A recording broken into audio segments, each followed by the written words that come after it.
Welcome, Shredders. I'm going to be reviewing these 510 Freeriders. Not to be confused with the Freerider Pros. The regular Freeriders are probably the most common mountain biking shoes on the planet. I wore these shoes throughout the year in the worst conditions you can imagine. So first up, they're an amazing construction, very good stitches, glue, everything's held together.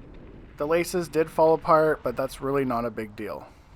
So all my sporting equipment always prematurely wears out because I'm super hard on stuff and I'm also heavy.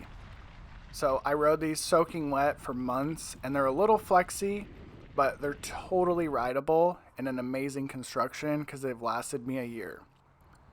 I have the 510 Freerider Pros pictured here, and I am a way bigger fan. I would suggest you buy these shoes because they have a smaller toe box. So the best way I can explain the regular 510 Freeriders are they remind me of my old pair of DCs I used to skate in the early 2000s. They're just a little bit too big, but they are an amazing construction and they've held up great. So if you're size 10 and above, you know this pain. The size 11.5 Freeriders I have do not fit on the DMR Volts very good. Feels like my feet are hanging off.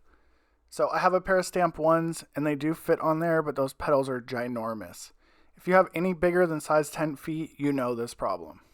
If you have small feet, you're probably not going to have this problem. So let me conclude with the positives. They are a very good construction. The stitches and glue have held up to the worst conditions you can imagine. So let's talk about the bad side.